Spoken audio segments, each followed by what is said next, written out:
Hello, everyone. I'm joined by B33. How do you want me to call you? You can call me B, B3, B33, anything, whatever. I'll call you B3. It's easy to remember.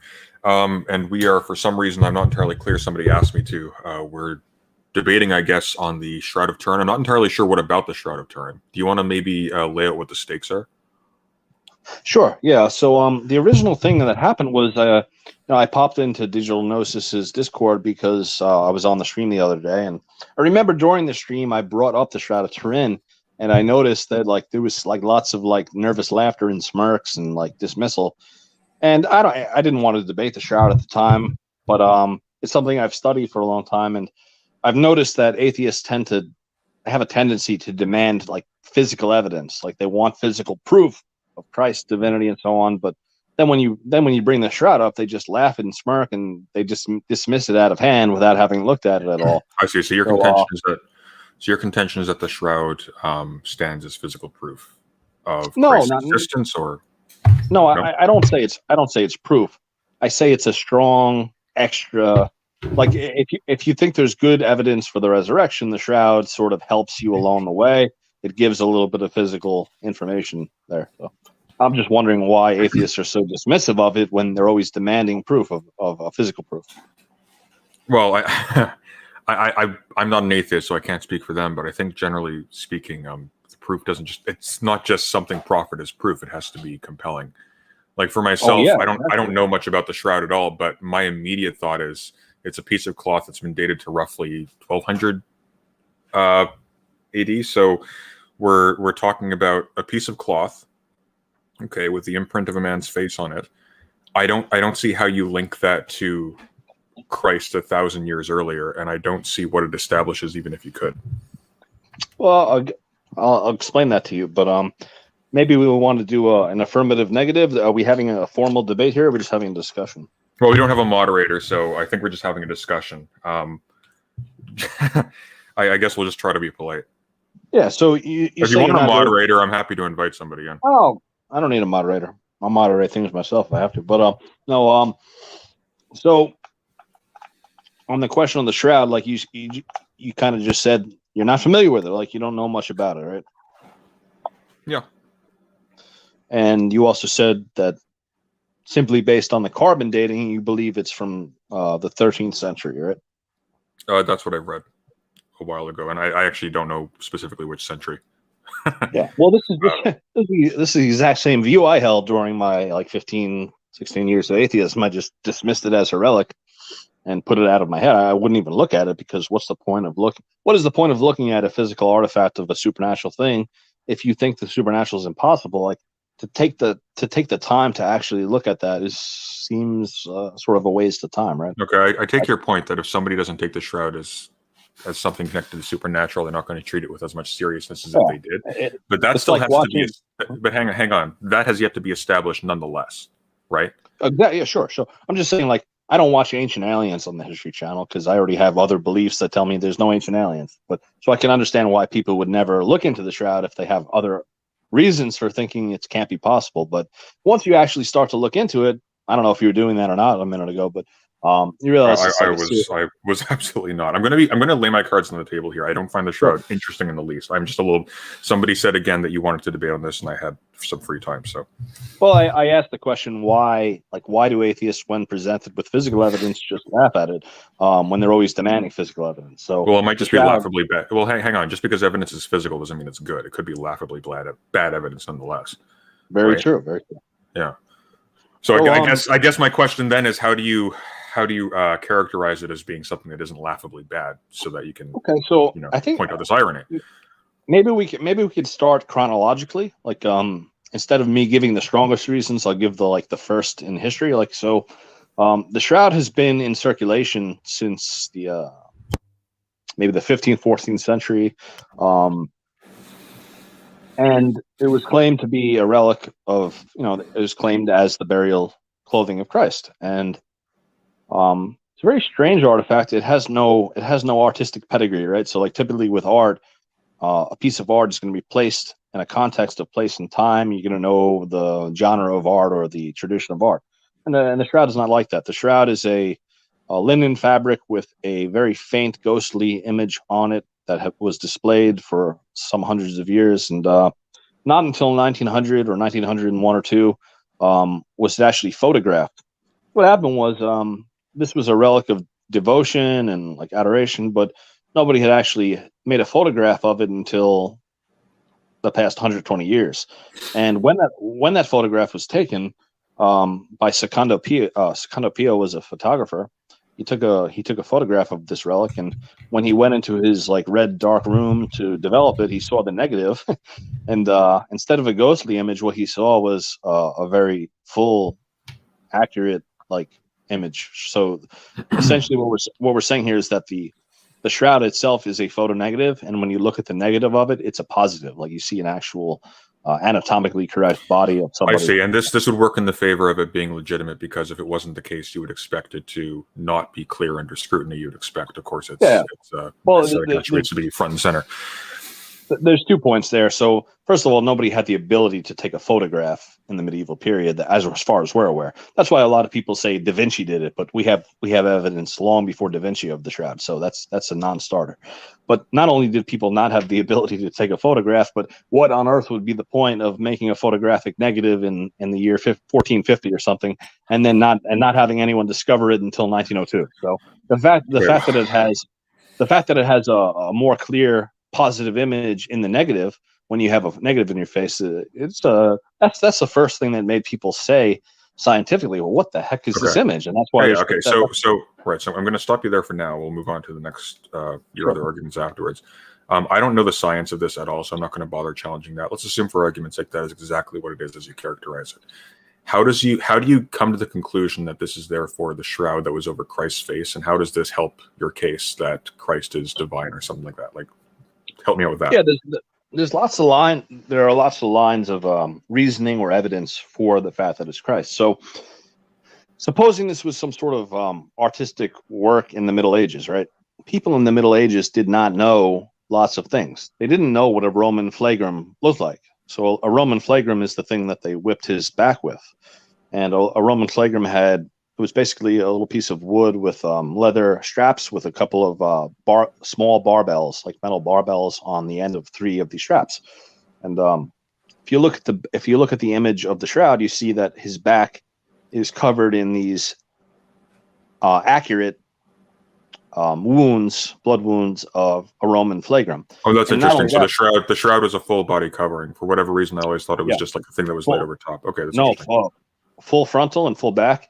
And there is no image underneath the blood. So the blood's first. And the blood is perfectly anatomically with the image, but there's no image under the blood. So the image formed after the blood flow. Anyway, so getting back to things people would not know about the shroud if they fabricated it in the 1500s or the 14 or 1300s, right? So the Roman flagrum is exact. Like we have archaeological digs where they found Roman flagrums where they scourged people. And his back is covered in the image on the shroud's back is covered in Roman flagrum wounds that are accurate. Like you could put it up against it and see that it's accurate. Not only that, but there were certain rules involved in Roman or Jewish, scourging of people. You're only allowed to hit this many times, and he has the correct number of hits, right? Now you might ask, maybe this is a shroud of somebody who was just crucified, but he also has like the wounds from the crown of thorns. He has the side wound. And his shins are not broken. Whereas a typical crucifixion, there would be no side wound, there would be no crown of thorns, and there would be broken shins to accelerate the death by crucifixion. All right, so okay, so there's a couple things going on there. I'm immediately skeptical as to how you would determine with accuracy the the specific types of wounds that a person had based upon the evidence of a shroud. Well, the blood is all over the shroud. You could actually see the flagrum wounds and the side wounds. Well, I mean, you call them flagrum wounds, but I don't see any reason. Like, what did they look like? Did they have like the specific imprint of a flagrum hit on them? Yes. So again, I'll describe the flagrum. So the flagrum was like something you have in your hand, like a little small, like a cigar, let's say, like a wooden. No. I understand that. What I'm asking is like. Maybe we can bring it up because you should be able to see this visually, right? Yeah, you can bring it. Okay, so do you want to share a screen if you can find that? Well, I have no clue how to do that. There's a button on the bottom here that says share screen, and I can allow you to bring that in. Do you see? I'm on the phone. I don't see anything like that. Oh, you're on the phone. Well, maybe you can send me a link then, and I can. Well, the problem with sending a link is if I actually navigate away from the StreamYard, it'll cancel me out. I see what you're saying. Okay, fair enough. Well, anybody listening can look this up themselves, right? Sure. So when you examine the blood stains on the Shroud image, the blood looks exactly like you can actually take a flagrum that they pulled from an archaeological dig, and you could take the little barbell that's hanging from the leather straps and put it right on the back of the figure who's in the shroud and see that they're identical. Yeah. Okay, but like, and nobody in the Middle Ages would have any clue what a flagrum looks like. When a wound bleeds, the blood doesn't form the shape of the instrument that caused the wound. Well, it certainly does if it's a moderate blood flow from hours later from wounds that have been cleaned. So in the case of Christ, like when he was laid in the tomb within the linen shroud, as per like Jewish burial, he was already clean. He's already been dead for a long time. So if there's just sort of a residual blood flow going on, it's not going to soak the entire cloth, right? So the blood marks on the shroud are very much moderate. I'm pretty sure I could be totally off base on this, but my understanding of Jewish burial rituals is they're obsessive about cleanliness, and this was apparently a wealthy burial. So I'm having trouble believing that they would put him in a white shroud while his body is still emitting fluids. Well, when a man is scourged that way with hundreds of scourges on his back and face, and yeah, but at a certain point, a body stops bleeding, right? And there are ways to deal with that. So, but in any case, like, well, it was also said to be on the Passover night, and by ritual purity rules, like you have to take the body down and bury it before like the dawn, before like the sun goes down and so on. Yeah. Okay, I'm just gonna look this up quickly. So, Shroud of Turin, is there a website or something that you're aware of that has? Well, if you just Google like shroud and flagrum, Flagrum, you'll find what's necessary there. Right, let's do this. That was only one example of things that are correct that a medieval forger couldn't know about. Okay, well, hang on. I just want to look at this quickly. Sure. They also didn't know anything about anatomy, so like, well, they knew a bit about anatomy. No, hang on. They knew a bit about anatomy. Well, I'll give you other examples. Like they didn't know that in the medieval era, all of the art shows the hand wounds through the palm, whereas the shroud shows it through the wrist.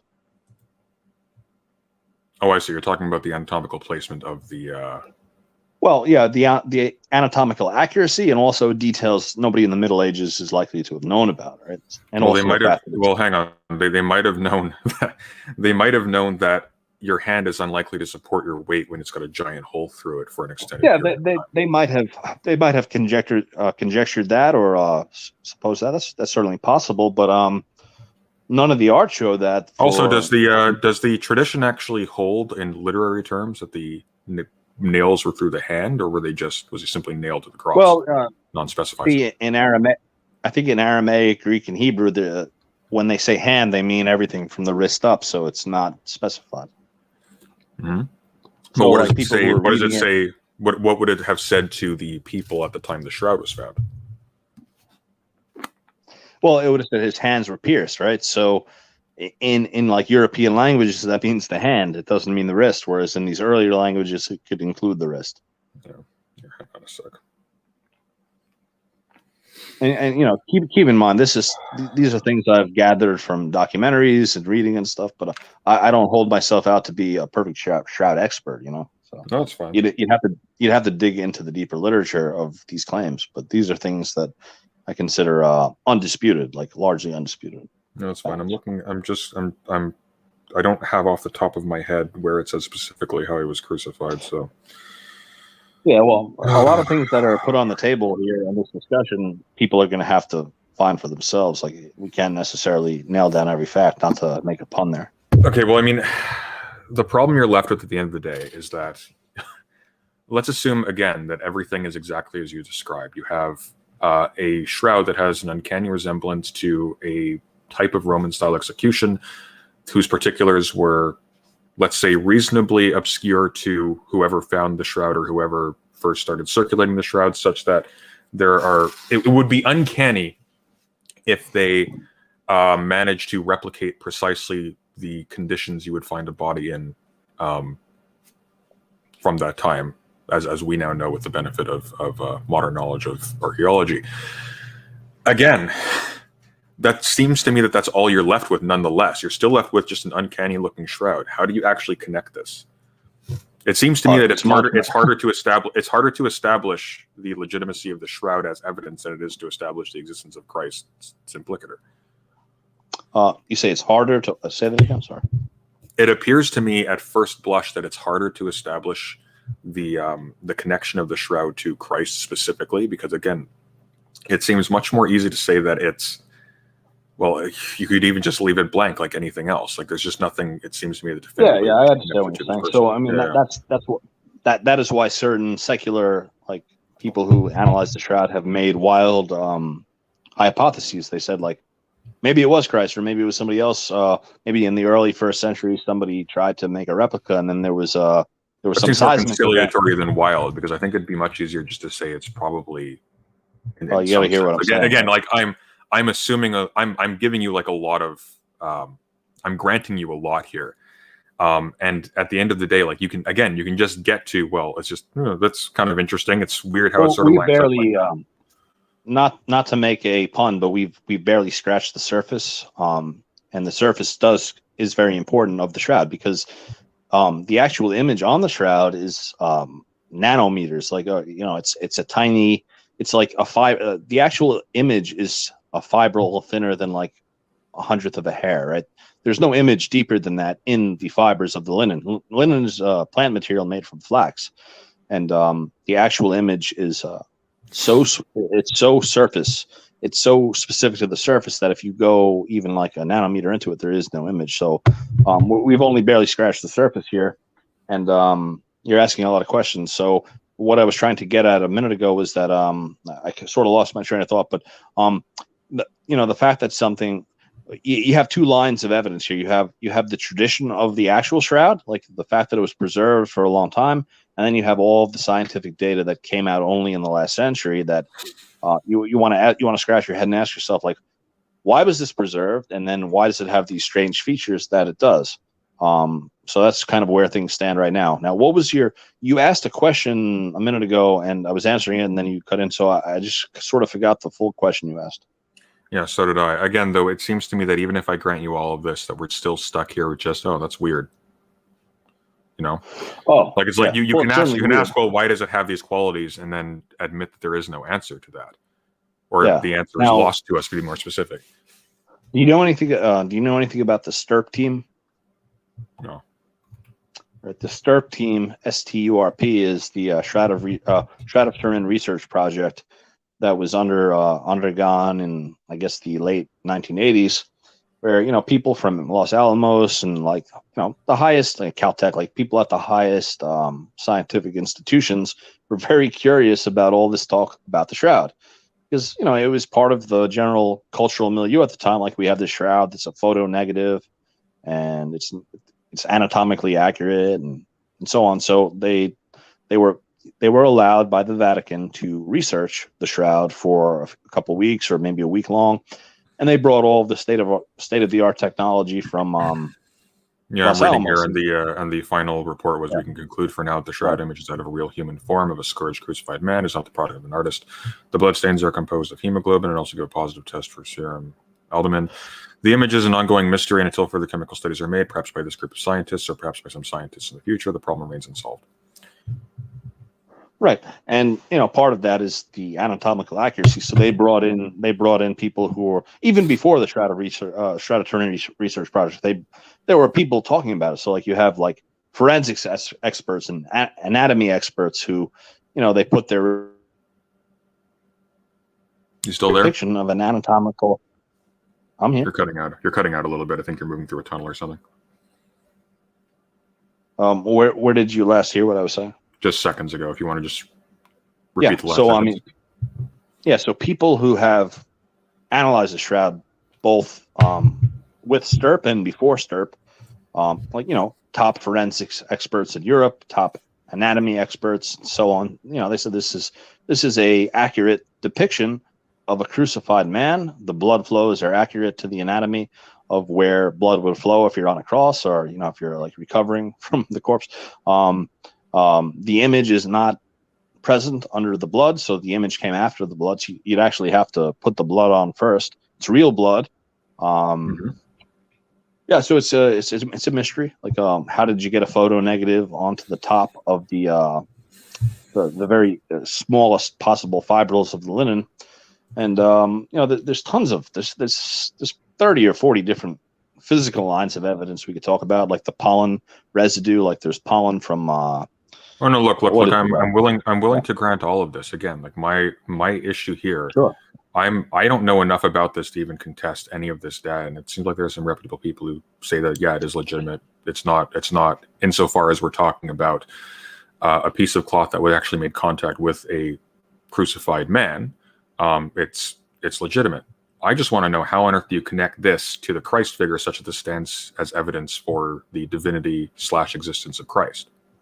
Yeah, exactly. So I would again bring up the topic of, why was this artifact preserved? If it is from like the 1st century, say, why would it have been preserved for 2,000 years? Like, so obviously on the one side you have people preserving. Well, slow down, cowboy. They say less than 1,000 years. They don't say 2,000. Right, but there are traditions describing this object in the literature going all the way back to the early period, like the 4th, 5th century, and then it falls in and out of referring existence. To the Shroud of Turin specifically, like to the artifact. No, because it wouldn't have been called the Shroud of Turin because it hadn't even entered Turin. No, I understand that, but my question is, how do you draw a continuity between the object we have now and then? Right, because they describe it as this ghostly, faint image on a full body shroud, and there aren't many things like that in history, right? Well, not now. There's also drawings. There's also drawings of it that show the actual weave pattern and burn marks that are specific to the shroud, because over 2,000 years it was in fires and stuff. So you can go back to the I forget, it's called a codex, certain book from Eastern Europe or Central Europe. I think the Hungarian codex, I forget. But it shows like distinctive burn holes that were produced by the fact that it was like hit with molten silver in a fire while it was folded up. So you have. Are you talking about the Hungarian Prey Codex?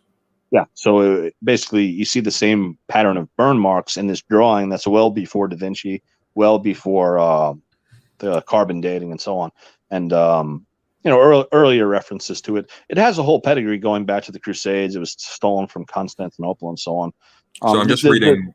There's lots of theories about what it originally was called. You can just stop me. Just hang on just one sec, just so I can get in here for a sec. So I'm just reading the Wikipedia article here. You can correct it if it's inadequate. One of the 5 illustrations within the codex shows the body of Jesus being prepared for burial, and also the subsequent resurrection, with an angel showing the empty tomb. This illustration shows generic similarities with the Shroud of Turin, that Jesus is shown entirely naked with the arms are on the pelvis, just like in the body image of the Shroud of Turin, that the thumbs in this image appear to be retracted with only 4 fingers visible in each hand, thus matching detail in the Turin shroud. The supposed fabric shows a herringbone pattern similar to the weaving pattern of the Shroud of Turin. So these seem to be like they're interesting coincidences, but I don't see how this stands as evidence that this is the same thing. I mean, it's also a bit strange that we would regard like these are characteristics of the burial itself. It would be strange to me if you would have They're not. What do you mean? I mean, the pattern of burns has nothing to do with the burial.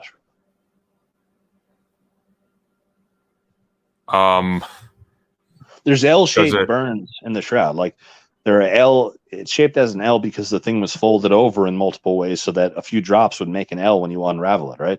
So like these pictures of the shroud show these same L shapes that are on the shroud. That narrows it down to one object. Like you're not going to have a coincidence like that. I don't think that's. Well, I mean, you could always posit that. Why would you? 1 in 10 billion chance to just happen to happen, right? So you could. Well, say I mean, you're. I don't know where you're pulling that number from. Well, I mean, what you're talking about? You're talking about drawings of an image with the exact. So hang on a sec. Hang on. Mm-hmm. So only 4 fingers visible in each hand. This matching detail in the Turin shroud. The supposed fabric shows a herringbone pattern similar to the weaving pattern of the Shroud of Turin, and that the 4 tiny circles on the lower image, which appear to form an L, perfectly reproduce 4 apparent poker holes on the Turin shroud. Let's take a look at this. Where is the L? On the actual shroud or on the codex? I'm looking at the codex right now. Yeah, this is a super rudimentary drawing. Right. It's just that just shows how poor the art of the time was, whereas the shroud is perfect. What do you mean the shroud is perfect? In other words, it's anatomically perfect. Like it's a human image. I'm not disputing that it's not a forgery. Sure, yeah. Like, I'm just saying. I'm just pointing out that like the drawings of that time were cartoonish. Like there was no tradition of art. There's even a TED talk by a skeptic. No. I understand that. I'm not dissing the art. What I'm saying, I'm just though, tossing is evidence on the heap here. I'm not making it a new point. You know? Okay. Well, maybe. All right. So we'll leave this point sort of open, that there appear to be references to a thing that resembles the shroud. Yeah. Did you want to move on? There is a literary pedigree that's sometimes stronger, sometimes weaker, but people do talk about a shroud like this all the way back to Edessa, and that was a place in the Byzantine Empire. Yeah. And there are different theories about whether this refers to that. Well, hang on. Wait a second. If people are talking about it for this long, that in itself, like now again, we have a model for the shroud going back that long. So no, you're wrong, because the shroud itself, without the photo negative, is very faint and hard to. It's very difficult to even see the image. Like you have to be within 1 meter to like 5 meters to even see it in its plain reality. Like until the photo negatives in 1902 were there, nobody even knew it had this deep 3-dimensional anatomically accurate image. Okay. I'm just not seeing like any kind of connection here still. Like I'm seeing vague references. I'll give you more connection. So the limestone on the shroud and the pollen on the shroud goes to Jerusalem and Edessa. So if it's a medieval forgery, it's not going to be there. It's dated. It's cut by the length of cubits. That's a measurement that wasn't used in Europe. It's a linen shroud. Like Europe was not big into linen. Like it's a cumulative case. Like you're taking a cumulative case here. It's not going to be one piece of evidence that's going to overwhelmingly convince you. You're going to have to look at the thing in totality. Well, I mean, you're not really producing evidence, though. Like you're saying a bunch of things that seem to operate in its favor, but at the same time, you're not actually directly linking it concretely to an object going back to the time of Christ, right? Well, they've actually done lots of dating on it besides the carbon dating. Who's they? Well, scientists who publish. I need to know who the scientists are. You can't just tell me scientists. Look, man, just as you came onto this stream without any preparation, I came on to it without.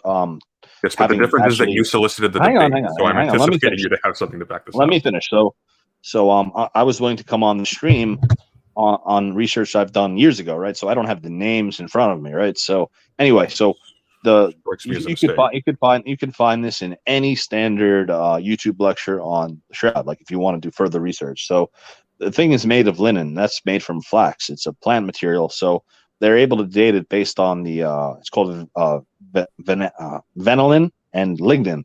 These are things that dissipate from flax over time. So they're able to show that it has a certain amount of vanillin and lignin in it that puts it at a date much earlier than the carpet dating. And there's been huge disputes about the carpet dating. So eventually we're going to have to talk carbon dating here. So maybe we move to that now. Hang on. I'm kind of curious. I'm kind of curious, like what threshold would convince you, because obviously this is just a artifact. Like you're not going to get a deductive proof here. So you want to play the skeptic. Like what would actually convince you that this is accurate? I would need a substantial and specific literature. I would basically need evidence that cannot be provided. This is simply an unprovable. Like this is. Let's not try to prove it. Let's just take probability. What's the probability of this artifact existing with the qualities that it has? I can't give you a number without just pulling something out of my ass. Like I don't. Sure, but you're talking about something that has had $100 billion spent trying to reproduce it or understand it. It's not a piece of art. There are copies of the Bible on the moon. That itself does not stand as an argument. I'm sorry. I'm sorry. What?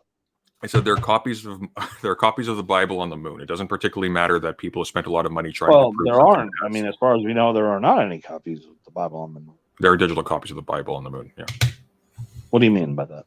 Here, I'll show you. Just tell me. I can't move away from Chrome here. I'll lose Yeah, connection. that's fine. I'm just yeah, I know there was an auction 3 years ago where Lunar Bible to visit the moon is up for auction. Like, this is money gets put into performative stuff for What are you relief saying? What are purposes. you telling me that somebody went on eBay and made a joke? I'm saying the fact that millions or however much money was allocated towards investigating the shroud is not in itself an argument for Well, anything. you realize, of course, you realize that there are lots of skeptics who would like to refute the shroud, so they go to great lengths to try to reproduce it with our current. I don't want to abilities, refute the right? shroud. I just don't see how it's No, I don't relevant. mean you. It's a, I don't mean you're. I'm not saying you're interested in refuting the shroud. I'm saying that lots of people are interested in refuting it, and they've tried. They tried to. I don't think they're that interested, though. I think for the most part, it's just kind of treated as silly because it doesn't. No, That's not right. anything That's for not you. right. That isn't right at all. There are people who are engaged in very rigorous efforts to replicate it, to show that it could be man-made. Like, and you know, people have claimed they've come close. They've like heated up a statue and scorched images on it. Like they've done all types. Do you know the names of anybody who has been doing this? Yeah. Well, if you just Google replication on the shroud, you get some Italian names. Yeah, scientists, like mainstream, you know, credentialed scientists. Right. So the reason why I'm asking for names is because I wanted some semblance of an idea that we have some like specific pedigree of who has been doing what kinds of tests and how, and have these been. Well, after the STURF team, you had the carbon dating, and those are both major mainstream, easily verifiable tests. The SERP team established. After that, well, hang on. After those two tests, you have like lots of independent researchers trying to prove or disprove it. Yeah. And there a lot of them are in Italy. So. Fine, but the SERP team only established that it was a shroud covering the man, and I'm willing to concede that. Much more than that. They established that it's human blood. They established it's not a piece of art. That's the man part. That's the man part. No, but that's the part that establishes that it's a shroud covering a man, is the fact that it's real human blood. No, it's been determined to be real blood. Yeah, hemoglobin. Yeah, I know that. I'm not arguing that. But my point is, like, that's what the analysis found. Is it's a shroud that covered a human body. It's like, okay, now. Well, you know, a lot of people have been in shrouds over history, but none of them have a ghostly image of a crucified man with a wound in his side, a crown of thorns, and the image is 1 nanometer in depth of the shroud, and it has three-dimensional properties, and it's photo negative. Like it's a cumulative set of properties that are unreproducible. Okay, so I'm going to go over. I'm just on Wikipedia again because you don't have specific studies here, so I can't analyze those. But the analysis of crucified. Hang on. The analysis of a crucified Roman discovered near Venice in 2007 shows heel wounds that are consistent with those found in a Yohanan. Oh, I'm getting that wrong. Which are not consistent with the wounds depicted on the shroud. Also, neither of the crucifixion victims known to archaeology show evidence of wrist wounds. Joe Nicola in 1983 and Gregory St. Paul in 2007 separately state the proportions of the image are not realistic. The face and proportions of the shroud image are impossible. That the figure cannot represent that of an actual person. That the posture is inconsistent. They argue that the forehead. In 2018, an experimental bloodstain pattern analysis performed to study the behavior of blood flows from the wounds of a crucified person and to compare this to the evidence in the Turin shroud. The comparison between different tests demonstrated that the blood patterns on the forearms and on the back of the hand are not connected and would have had to have occurred at different times as a result of very specific sequence of movements. In addition, the rivulets in the front of the image are not consistent with the lines in the lumbar area, even supposing that there might have been different episodes of bleeding at different times. These inconsistencies suggest that the Turin linen was an artistic or quote-unquote didactic representation rather than an authentic burial shroud, in which case you could then take the insights of the SERP group to point out that they used either real blood simply or real human blood. I don't know if they actually determined that it was human blood. So, yeah, I'm familiar with what you're referencing there. There was that particular paper that tried to challenge certain elements of it, but I mean, you're treating it as if, well, hang on, it's not tried to challenge. It's in the other way. You have a piece of fabric that, when scientists have looked at the material, say that this cannot possibly. That's just one paper, right? No, I've gone over like several references. Let's actually No, look through these. the one you just referenced. That's one paper by one or whatever body. It's a singular paper, right? So there are responses to that, and there are There's a counter few papers. here. So there's a report on the Shroud of Turin by John H. There's the VP8 approach to Shroud of Turin by Matteo Brenner, PhD. Journal of Forensic Science. There's the Paul Gregory thing, Shroud of Turin, the Great Gothic Art Fraud. Like there's more than one paper on this. Of course, there's thousands. There are thousands. What I was just talking about referenced more than one paper. No, there are thousands on both sides. Sure, we're not having a paper debate here. We're not throwing papers at each other that neither of us have read. Right? We're talking about the Shroud as two people who are not experts. So no, I understand that, but it's not going to do anything. Okay, but given that I have no reason whatsoever to doubt the integrity of these particular experts, because well, then by the same token, you'd have no reason to doubt the integrity of the proponents of the Shroud. So it's just a wash. I don't know who those are. Well, they'll look them up instead of looking up the counterclaims. Then you'd know. Yes, but I'm talking to you right now, and I was okay. So I'll give you an example. Hang on, I'll give you an example. So for example, Rogers was one of the STIR project guys who basically totally rejected the authenticity of the Shroud after the carbon dating. And then once he examined Sue Benford's studies, he came back and said, yeah, it is authentic. So you can look up Rogers. So then you'll have countervailing source there. So you haven't read these papers. I haven't read them. You're just Googling like countervailing papers. That's not going to settle this discussion because it's not a discussion where we've read all the studies, right? But given that you're arguing the affirmative, I would have expected you to have something specific, right? If you're giving me notions, my whole question was why do atheists? The original question was why do atheists who demand physical evidence have no knowledge about the actual physical evidence that's been proffered? I have no problem defending the Shroud from memory. But, honestly, you're not going to like the answer. It's because life's too short and it's inherently silly. Like we're not going to stake the existence. So if life's too short, you just don't. Hey, stop talking for a sec. Sure. Life's too short. We're talking about a person whose existence and biography are largely beyond any sort of careful critical scrutiny, except for an exegetical analysis of some texts that are admittedly contradictory in some respects. And they don't get you to the positive argument for the existence of God in any case. So why on earth would you waste your time, again, on a piece of fabric that has been determined by scientists we have no reason to distrust, to not be connectable to this figure? Well, in the first place, we may have good reason to distrust them. Their whole attack might be just to try to refute this thing. So you don't even know anything about these figures. Like you just glanced them for the first time on Google. That was just the first part of my answer. So you have no idea of the pedigree of these scientists. You have no idea of the responses to their papers. You have no idea if it's peer reviewed. You're just Googling stuff. Now, in the second place, like if you think life is just too short to answer physical evidence for the resurrection of Christ through the Shroud, then just don't bring it up. Don't say there's no physical evidence. That would be if life's too short. Hang on, I'm not done. I'm not done. Yes, I'm but not you were on my I'm not done with my statement. show. Well, That's no, fine. I thought this was going to be an even back and forth. You've talked quite a bit. You've talked quite a bit. Let me just sum it up. Let me just take 10 seconds to sum up my point. Yeah, so if you're just saying life's too short to examine the physical evidence, then it's silly to demand physical evidence and then not examine it. Mm-hmm. That would be a better retort if you would actually come with specific citations to this debate, because you didn't care either. Well, that was never the nature of the debate. We just came here to talk about it in a facile way, and people can do their further research on papers if they want to. Okay, sure, but I mean, at the end of the day, like this just isn't compelling. Like there's just I'm not here to compel you. Like you came on a stream without. You came on a stream without any prior knowledge of this. I'm giving you a basic rundown of what proponents of the Shroud say. It's up to you if you want to take the time to look into it later. Like that's not my job. Okay, fair enough. Well, why do you think that what you told me so far should indicate that I should be bothering to look into the Shroud further? Well, if you're one of you came here to defend a position that no one else was willing to defend, that if you're going to claim that you want physical evidence, then you have to examine the physical evidence, and this is the physical evidence. That doesn't mean you have to be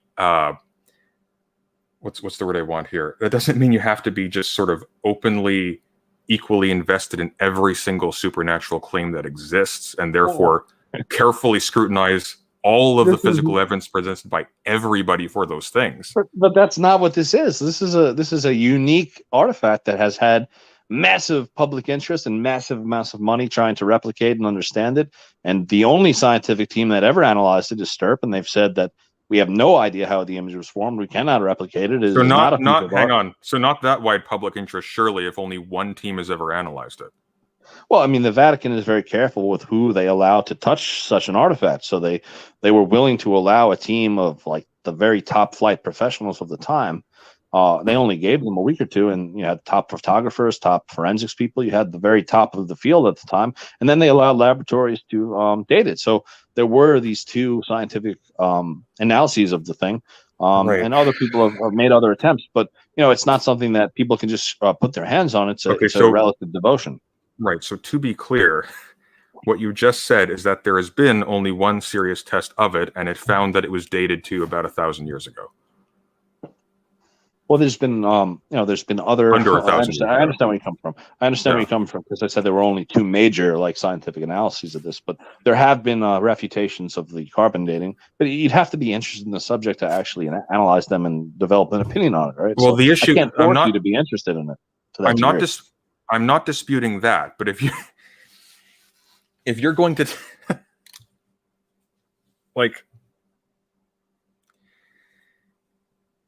you have to give me a reason to be interested in the first place. Sure. And well, let me give you a reason. Let me give you a reason to be interested. Okay. So have you ever heard of the VP8 Image Analyzer that was applied to the Shroud during the STRP tests or shortly thereafter? All right. So the VP8 Image Analyzer was a piece of technology that was developed to analyze photographs of the moon and determine the depth of craters and mountains and so on. So basically a 3D imager that can determine from an image what the depth is. And when you run a regular photograph or drawing or painting through the VP8 Image Analyzer, you get distortions. It does not look like the original art. When you run the Shroud through the VP8 Image Analyzer, you actually have very clear three-dimensional characteristics of the Shroud, where it actually looks more real. It's the way the image is actually formed on the Shroud is such that it has 3D information engrafted in it. Okay. You could actually see a 3D image of the Shroud man, like the way the cloth would have lain over him. And nobody's been able to explain that since. Well, I'm not disputing that the Shroud wasn't a piece of cloth that was actually over a man. Now, it appears that people are actually arguing that there are reasons to think this wasn't the case. But if I grant you that again, that part doesn't concern me. The interest in the Shroud lies in the fact that you can tie this to the existence of Christ in particular. Not that you can say, well, isn't it weird that this resembles the features that we have received of Christ's body after his death? This. All right. So let's play a game here. So let's say I've given you a certain amount of data. I have a certain amount of data. What is the best explanation for the existence of this artifact? The best explanation for the existence of this artifact, granting what I've granted you, is that there was a body that was the information we've shared. Yeah, there was a body that had the characteristics that you described that was wrapped in a shroud, and now we have the Shroud. And it had a crown of thorns. It had a side wound. How do you determine that there's wait? Now there's a crown of thorns. How do we determine there's a crown of thorns? Well, because you could actually see from the blood flows that there's blood running all over the man's head. Did not the man in the Shroud of Turin have hair? Sorry, what? The man in the Shroud, he had hair, right? He's depicted as having a beard and having hair. But the blood flows on the Shroud have nothing to do with the image. They're independent. Okay, but you misunderstand me. The blood flow from a crown of thorns is going to be irrevocably obscured by the presence of hair that's going to be washing it about. Not at all. No, the image does not exist where the blood flow is, right? So I understand this is your first acquaintance with this artifact. Hang on, wait. No, stop. So the image does not exist on the head of the Shroud of Turin where the crown of thorns was. Not at all. That's not what I said. Let me try to explain to you because it's your first glance at this object, right? So the image that is embedded in the uppermost fibrils of the linen does not exist under the blood. The blood is first.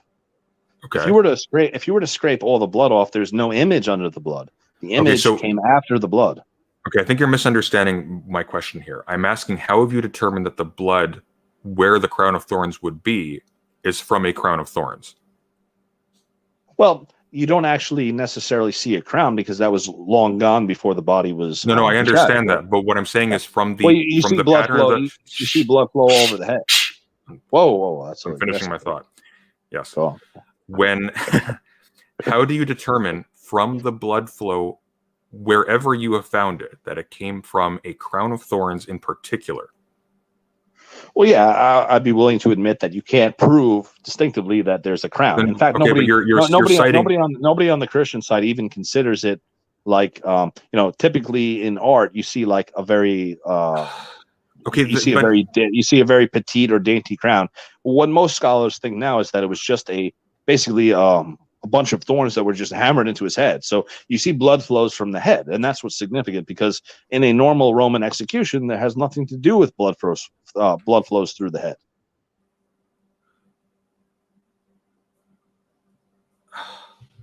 Just as you don't normally see a side wound in a Roman execution. Again, so there's a million different problems with this, though, because A, some people have said, again, the wounds took place at different times. B, the wounds could be from transportation of the body or taking it down. Like, who even knows? There are so many different things that could account for that blood there. I don't know why we're inferring a crown of thorns or thorns, period. You just have blood where the head is. It's consistent with a representation of Christ, right? So a typical Roman execution is not going to have, all these blood flows from the top of the head, whereas in the case of Christ, you do have that. Same with the side wound. Same with the fact that in typical Roman executions, they break the shins so that the person can no longer uphold themselves on their legs, and they asphyxiate from hanging by their arms on the cross. Whereas in the case of Christ, do we know? Well, slow down. Do we know if that's universally the case? I don't know if we know it's universally the case, but okay. So hang on. So listen. Typically, the purpose of an execution by crucifixion is that they have a long, drawn-out torture, sometimes lasting days or more. That assumes. In the case of the narrative of Christ, the Roman soldier came up and said, "He's dead." Okay, we'll take the spear. We'll take the spear. I get you. Listen. And shove it into his side. I'm not interrupting you to bully you. It's just that when I give like a 5-second reply, you respond with like 30 seconds of exposition. You're asking questions, so the answers are necessarily more. Okay, fine. But fine. But the problem you're running into again is that all of these little gaps where it's like, well, it could be, we just don't know.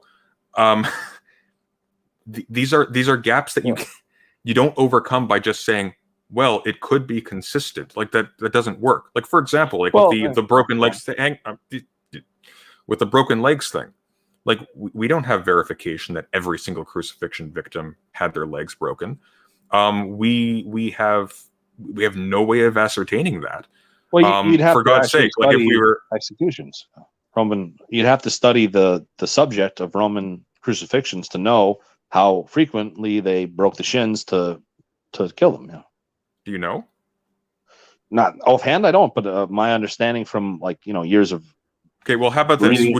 How about this? Would you be confident saying that it was over 50% of victims had their legs broken? Yes, I would. Okay, how about over 60%? Well, I don't know. I mean, you don't know. Okay, so we are in. Yes, I understand. So we are in the dark. Let's say, because it only has to be 1%, right? Let's say that it's possible that 1% of victims were either executed incompetently, or there were just, I don't know, there were regional variations in practices with whatever garrison or whatever was conducting the execution. Again, that means that we have no reason to infer from the fact that the legs weren't broken, apparently from the shroud, that this therefore was Christ. Like, this doesn't follow. Let me try to take a few steps back. Instead of focusing in narrowly, focus highly. Digital Gnosis says it was almost all the time their shins were bashed in. Okay. Yeah, so he knows. So I mean, he's more confident than I am, and this is years since I. Let me step back and take the telescope from close in and bring it back out. So you're talking about certain characteristic features of the shroud. When taken cumulatively, it's obviously a representation of Christ, whether it's fake or not. So you're talking about the blood flows from the crown of thorns. You're talking about the side wound that's unique to Christ. You're talking about the shins are not broken. You're talking about that it's a Jewish linen shroud, like it's measured by the measurements of their time. Some people have dated it to the 1st century. They've got the pollen. They've got the linen. Hang on, I'm not finished. So they have the limestone that's unique to Jerusalem. They have the whole pedigree of the history of the shroud. It was preserved for a certain reason. There's a ghostly image on it that nobody can replicate. You know, I mean, when you take it in concert, when you take the whole thing cumulatively, it's obviously a representation of Christ, even if it's fake. And once you rule out art, then you're really narrowed down to what the heck happened here. Like, how did they get a representation of Christ that's not art, that we cannot replicate? What is this object? So I'm just saying it's a good piece of additional evidence on top of the general resurrection evidence. How do you defend the contention that these features were unique to Christ, granting everything you've just said? Sure, because a typical Roman execution by crucifixion is not. Okay, see, that word have... typical. That word typical is crucial, because typical means not all, right? When digital gnosis says almost all the time their shins were bashed in, that is introducing an area of uncertainty. Almost. Sure. We don't have the bodies. Right. So you're asking about the unique properties of the shroud that point us to Jesus Christ, right? So I'm asking you how they point us to Jesus Christ. I could just re-enumerate them as I've already done so, right? So please don't. This particular. Okay. Okay. So again, like they're as soon as I push a little bit, there's a black box saying almost or typically or whatever. Like, this doesn't help us. We have a poverty of information about this time period when it comes to these things. We don't have the bodies. Very few people doubt that this is a representation of Christ on either side of the debate. So I don't know how long we want to get bogged down and talking about whether this is supposed to be Christ. Like, that is something that everybody almost admits. You think everybody almost admits that what do you mean by a representation of Christ? There's a lot being packed into that. People who are skeptical of the shroud don't typically say it's not supposed to represent Jesus Christ. They will make other objections. They'll say it's a forgery or a piece of art. They're not saying that this was just some random crucifixion victim who happened to imprint a photo 3D negative on a shroud that happened to be preserved for 2,000 years. Okay, no, but hang on. You would be talking about people on either side of a dispute over whether or not it is a forgery. That would be assuming on both sides that it's a representation of Christ. The question is, right? So again, there's very few. Hang on. No. But random crucifixion victim. Okay, but the SERP group you just cited didn't specify Christ. In fact, they explicitly said it's unknown. Of course, it's always going to be unknown in terms of 100% certainty, but there's very little dispute going on about whether this is supposed to represent Christ or not. The dispute is primarily whether it's genuine. It's not about that it's supposed to represent Christ. I mean, you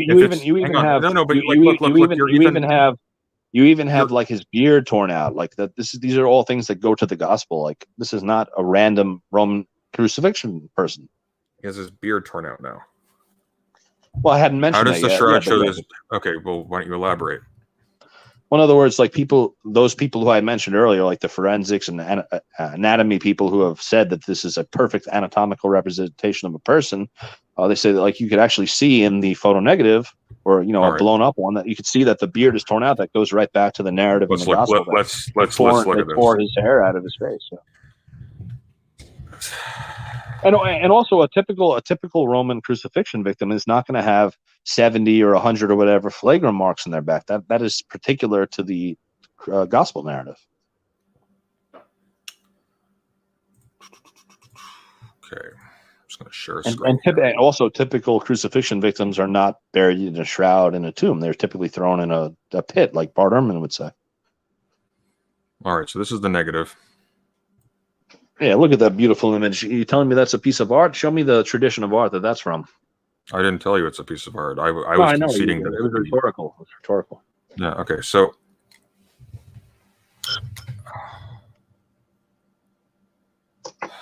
You show me that tradition of art. I'd be very interested to see it. That looks like a beard to me. Well, you're not a forensics expert, right? No, I'm not. But the forensics experts seem to be on my side here, so I'm not entirely certain. Name two of them. I don't need to name two of them. I said they seem to be on my side. I'm making a much more modest claim.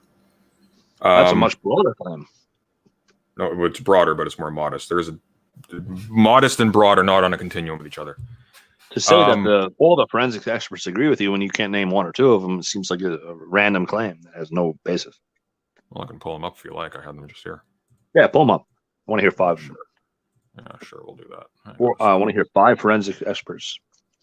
Cool. I want to make sure they're a consensus or a majority. And I'm just kidding with you here. Just don't make claims that you have no basis for. Make a claim. I said, judging from the thing I'm looking at right in front of me, it appears as though the forensics experts are on my side here. I named two. Let's, well, I'm going to find them. Just give me a moment. Well, how do you already know they're on your side if you haven't found them yet? Because I was just reading from them seconds ago. I didn't retain a memory of the name. Okay. Biological and medical forensics. Here we go. So, let's see. There are several reddish stains in the shroud suggesting blood. It's uncertain whether these stains were produced at the same time as the image or afterwards. Macron, I believe these containing iron oxide, theorizing its presence was likely due to similar pigment materials used in medieval times. Skeptics cite forensic blood tests whose results dispute the authenticity of the shroud, point to the possibility that the blood could belong to a person who handled the shroud, and that the apparent blood flows in the shroud are unrealistically neat. So we'll open that up. I don't like skeptic as a medical examiner. The founder of Wikipedia said this is not a reliable source, but I understand that's where we all go to. What do you mean? Wikipedia is not a reliable source? Yeah, like the actual co-founder or the founder of Wikipedia said, like anything that's controversial, Wikipedia is not reliable on. It's just because. Oh, sure, but I'm not relying on Wikipedia here. I'm just using it as a reference point to find the papers. Of course, but you might have a biased set of references. That's all I'm saying. I don't mind that. We all go to Wikipedia, but when it comes to a highly controversial subject, they're always on the mainstream side. They never actually give a fair hand to the heterodox side. As according to the founder, not according to me. Okay, maybe you can indulge me here then, because apparently we have a big conspiracy against the Shroud of Turin. Perhaps you can name off the top of your head somebody who would be motivated to corrupt the research into this specifically. Well, yeah, I think I would say the whole scientific establishment, by and large, not everyone, but they would be very reluctant to admit that there's a plausibly supernatural artifact. That's not what I asked. What I asked is, do you think that there is a large who would be motivated to go into here and to put in specifically meticulously made false reports? On Wikipedia, every basement dwelling, like pimple-faced idiot who edits Wikipedia would probably want to do. But these have citations that refer to papers. I'm referring to these. Well, I understand that, but like you can exclude good citations in favor and then bolster the citations against. Like that's what happens on Wikipedia. Well, I have no problem with you using any source you want. I'm just saying. No, I understand that, but you're okay. We're getting. It's my fault, and we've detoured into something irrelevant. So no, it's not. It's not actually irrelevant because again, like whether or not the construal of the papers in Wikipedia is trustworthy, they nonetheless link to articles that are reputable and are from reputable sources. Absolutely, but they just might not include the counters, or they might not include the pros. You see what I mean? Well, they're well, I mean, if we can go through and look at the abstracts, if you like, I think it's a waste of time. Well, the abstracts have nothing to do with whether the Wikipedia editors are excluding positive articles that you don't. No, we wouldn't be looking at Wikipedia at that point. I'd be looking to the articles themselves. Yeah, I have nothing against the sources that they reference against the Shroud. I'm just saying they may be showcasing you a biased version of the actual sources, right? But again, that's my fault for bringing up. That's a detour. It's really not relevant to this. Do you think they left the blood on the body before they put the shroud on? We were talking about them cleaning the body beforehand. In terms of the gospel narrative, this was like the Passover, and it's for ritual purity reasons. They had to have this body down and buried. Yeah. Okay. So hang on. They cleaned the body. They put it in spices and myrrhs and aloes and stuff, and then they shrouded it. But it still has a blood flow after that. Okay. So you can see the shroud image on your screen, right? I'm sure. Yeah. No, I do see that. Okay. So these are the blood flows. Yeah. These white things. These are the blood flow, right? Right. Yeah. Right. Okay. If he's lying down, why would they be going down his forehead? The white is not just the blood flow. It's, as I said before, like the image has depth to it. You could see lighter and darker shades. Okay, but hang on. I was asking you a specific question. Mm-hmm. If they clean the body, so this blood flow would be post burial, which of course it would because it imprinted onto the shroud. Why is it going down his forehead as if gravity was working against it? Well, I mean, it's not necessarily going down. It could just be like, for example, you see the reverse 3 shape in the center of the forehead. Sorry, let's look again. Yep. Where? Sort of like a backwards 3. You see that one? I mean, we don't know if the wound was shaped like a 3 and just pustuled up, or if it flowed down. We don't know that from looking at the image. You think he had a crown of thorns in his head and it traced a 3? Well, it looks like a backward 3. Looks like a backward 3. I'm not saying it is a 3. Okay. I mean, I'm it just, I'm starts. just, I'm It just saying, starts. I'm just saying the wound could have that shape. It doesn't mean it flowed in that shape, right? So your question was, why does it flow if he's already been cleaned?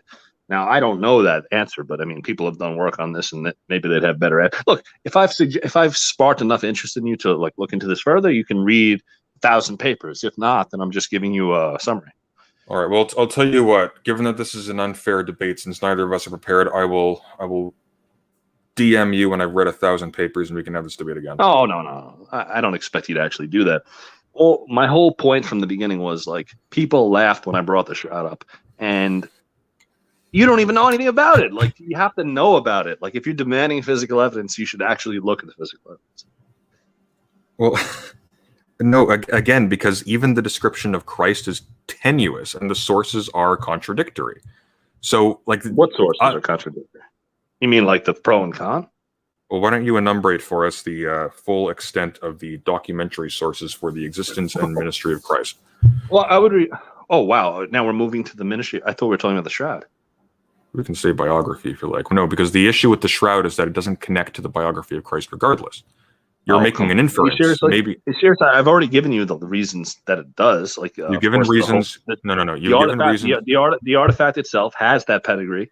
And the scientific the scientific aspects of it were not known until hundreds of years later. B3. No. You've listed reasons why you would infer a connection between the Christ figure of literature and the Shroud. You haven't actually given me a concrete reason to connect it to the man in time and history. And so what I'm asking you is, list the yeah. But I did though. I said that the Shroud is dated by 4 or 5 different methods to the 1st century. It's actually located with Jerusalem and Edessa, with the limestone and the pollens and so on. So if you want to, I mean, those are purely physical evidences that this thing has the pedigree that was claimed for it.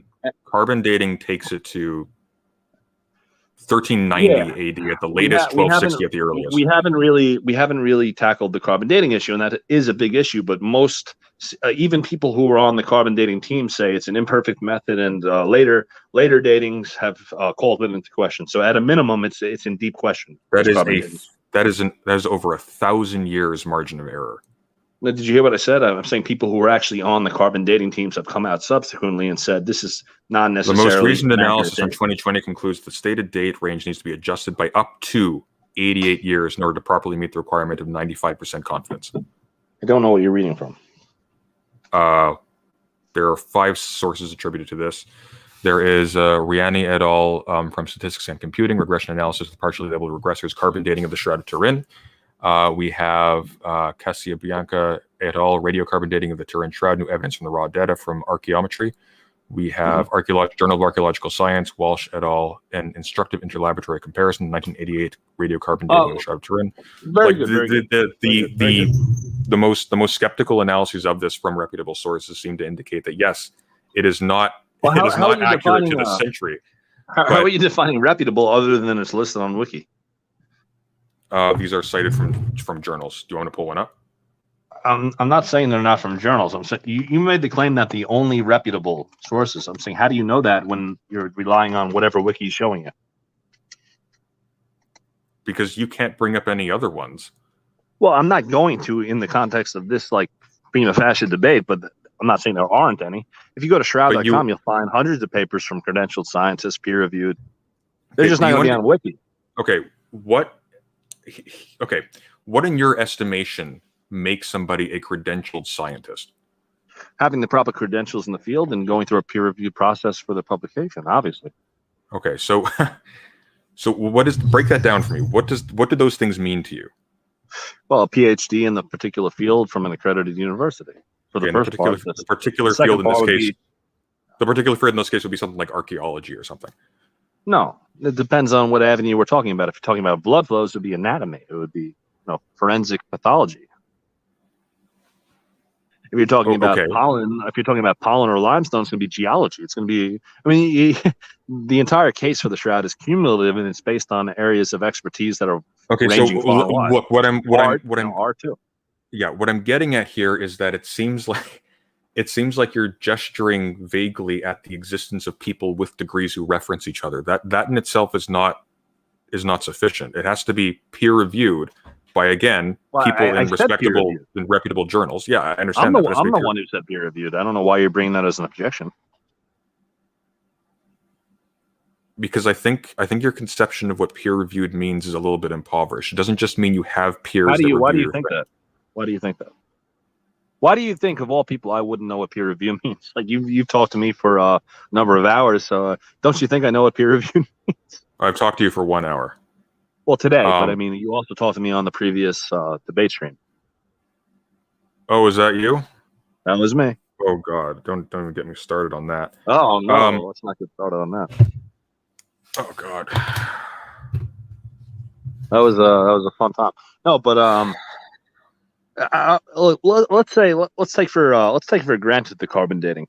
What would it convince you that an artifact is not properly carbon dated? Like, let's say they have a separate dating method that's even more sure, like the lignin or the vanillin in the flax. Like, if that shows clearly that it's at least from the 3rd century AD, and that confutes or confounds the carbon dating, then how do you determine between the two forms of dating?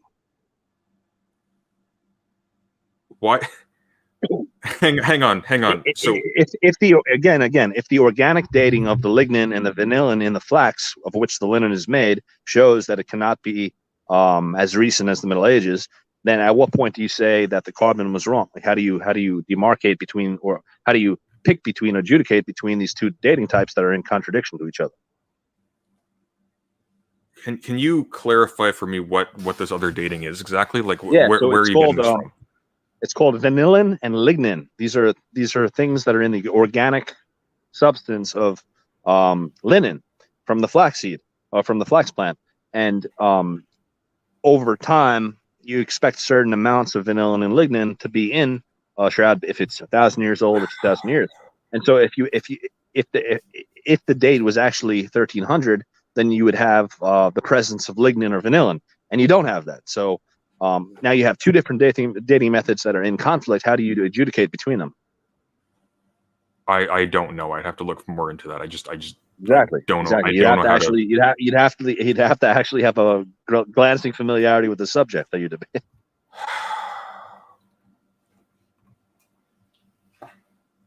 Which is not to mean, I'm not meaning that insultingly, because I'm not an expert either, but I'm just telling you the things that I've read. But that's the problem, though. You're not telling me the things that you've read. You're giving me a report that you've read some things that say so and so. What I would suggest is, you know who Gary Habermas is, right? The name rings a bell. I don't know though. Right. So he's a New Testament scholar. He's like the main minimal facts guy. He's like one of the bigger minimal facts guy. Serious scholar, PhD.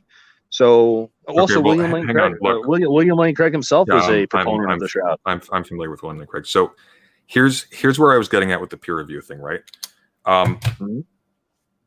Anybody can get a PhD, and there's a reason why you specify academically reputable sources, like specific journals and things like that, because again, anybody can get a PhD and form a community of people that reference each other. This is the thing that happens. Well, that's the sword that cuts both ways, because all you're doing is plucking names from a Wikipedia article. You haven't read any papers. Well, one of the ways in which you would determine the trustworthiness of a source is whether or not it has built-in specific political or religious or ideological or monetary reasons for pushing a certain interpretation of facts. Yeah. So I would just recommend you go to shroud.com. It's basically a collection of everything that ever comes out on the shroud, and that's for a follow-up debate. We did this on a 5-minute notice, right? So I mean, obviously, you can't expect me to come here prepared with 100 papers. Well, why don't we just go there right now? Any more than I expect you to have read the papers you're citing. You haven't read those papers. Okay, but can you remember even any of the titles of any of the papers that you're using as your source here, or do you just peruse this every so often? I already mentioned to you Rogers. He was on the STRF team, and he changed his mind when the carbon dating came out. He was a skeptic. He actually called Sue Benford and her husband crazy for that's the lunatic fringe. You still believe in the shroud? And then he was changed his mind for a second or third time there. This was pertaining to the question of whether or not the shroud actually made contact with a man and wasn't a work of art. Well, that was the thing that I was referring to just there with Sue Benford and Mr. Rogers, I guess his name was. What I'm saying. Dating. What I'm asking, though, for clarification is that the change of his mind concerned whether or not the shroud was authentically a shroud covering a body. No, it was his change of mind was about whether the carbon dating was from a portion of the shroud that was reliably not like added on later as a patch or a repair or something like that. So hang on. So the portion of the shroud they carbon dated was a patch. Well, yeah, they took it from the sides where, well, you have to know a little bit of the history of the shroud. Like, of course, it's a very old artifact, so there were repairs done to the frayed edges. So the there's lots of peer-reviewed papers where they show that the portions that were taken to be tested had cotton weavings in there, and like stitchings that were. Has anybody carbon dated the other parts of the shroud? Well, the problem is that actually they have, but the Vatican is obviously very tight with the shroud, so they haven't done an official. You're going to have to rely at this point on individuals. But there was an unofficial one done. Yeah, people still had remnants of. I mean, you're going to have to trust them, or you can't take it as official.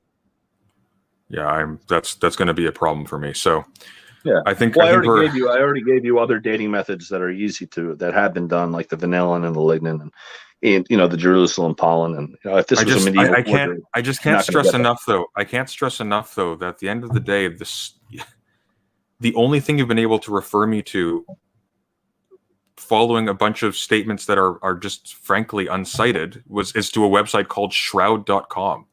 Well, that would be the place that can collects all of the scientific publications on it. It's not really? A blog. You're sure there's no bias? You're sure they're not excluding contrary material? I'll tell you about the guy who runs shroud.com. His name is Barry Schwartz, and he was the photographer that the Stirp team hired to do the photography on the shroud, and he was a atheistic Jew. He was Jewish, and he was an atheist, and he's like, why the hell are you dragging me onto the shroud team? And they said, well, I mean, we want accurate people to come and the best in their field. And Barry Shroud continues to this day to not be a Christian, but he thinks the shroud is absolutely authentic. Well, he's the one who again. Well, hang on. Who collects all of the data on shroud.com. Authentic in what respect? Like again, authentic in the respect that it is the genuine burial cloth of Christ, even if he doesn't give any idea of how it formed the image and so on. Nobody knows how it formed. There's different theories. Like there's theories from skeptics and there's theories from proponents. Nobody knows how this image formed on the shroud. There's nothing like it in history. There's nothing like it in art. I don't know if I've stressed that enough. Like this is a 3-dimensional photo negative on the uppermost fibrils out of like 100 nanometers. It's like thinner than 100th of a hair. And it has 3-dimensional properties and it has photo negative properties. Like this is unheard of in history. Okay, who collected the shroud after Christ died, or after the tomb was left? There is a vast literary tradition of references to it. But it was often presumably it was often hidden. Like, and then supposedly what happened? No, you misunderstand me. Like let's. I'm just curious as to what the genealogy is here. Sure. So presumably, I'll give you that as best as I remember. Presumably, Christ walks out of the tomb. Presumably, I don't know if he's still wearing the shroud or wearing something else or not. Well, he's not in the shroud. It's a burial shroud. So if he's up and walking, he's not in a shroud. Fair enough. Okay, so the shroud would have been presumably left in the tomb behind him. Yes, the Gospel of John talks about the burial clothes. Yeah. Okay, so who took the shroud out? That would have been probably Peter or one of the followers who went into the tomb, according to the Gospel. Assuming it's authentic, one of those guys would have grabbed it. Right, and then where did it go? Well, the first mention after that goes to like a King Akbar. Oh wait, hang on. Wait, there's a mention to somebody collecting the shroud? No, within the first 3 centuries of Christianity, there is a king of Edessa named. Okay. So just for clarification, then, so the initial removal of the shroud from the tomb, we have no idea who did that. Well, I think in John it says they collected his things, but I mean they were under persecution for many decades after that, so they may have hidden it, right? So I mean that's not unheard of. You're not going to get a chain of custody for the shroud like the way you suggest. It suggests to me you want some perfect chain of custody. You're obviously not going to get that for a historical artifact. I'd want some kind of chain of custody. Well, I'm giving you some kind. I'm saying that as early as the 3rd century, they're talking about this ghostly image on this full-bodied shroud. There's depictions of it from the first millennium. Like it's long before the Middle Age date that you get from the carbon date. Not only that, but the people in the artistic, like scholars of art, have shown that the original depictions of Christ in the first 30, 40, 50 years, like on Roman, like mosaics and stuff, were they were a man with short hair with no beard. But all of a sudden, in like the 3rd century, the entire depiction of Christ changes to match the shroud.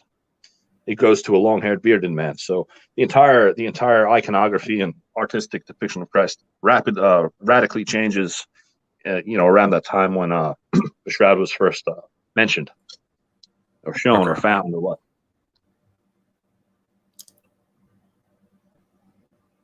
Like, there's just so many problems here.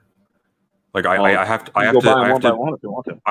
no, we don't have time for that. I have to grant you so much credulity even to get, oh my god, even to grant that the shroud wasn't a forgery in some respect. Like I have to imagine on the basis solely of a lack of evidence, frankly. No, that's not correct. That's not correct, because neither of us know if it's real or a fraud. So if you want to claim it's a fraud, you need some evidence. Or I'm not even claiming it's a fraud. I'm not even claiming it's a fraud. But I'm saying the default position is neutral. Like if you want it to be a fraud, you're going to have to explain to me how a person in the Middle Ages can make an anatomically perfect 3D photo negative image with the proper blood flows, proper anatomy, knowledge of how people were crucified. It is far from clear to me. Okay, but hang on. I only need to explain those things if I can see that those those are actually effective arguments in favor of it being authentically the shroud. And I realize that there may be people who dispute those, and I realize this is the first time it's not just. Well, hang on. Look, even with just what you've told me, like these are things that can have myriad different explanations, and not only that, but look, man, anything can have myriad different explanations. The point is, what is the best explanation? Yeah, but I'm not. Okay, well, first of all, I would deny that the best explanation is a conjecture to one that happens to link it to a literary figure that you have an emotional connection to. But secondly, I was convinced of this. Hang on.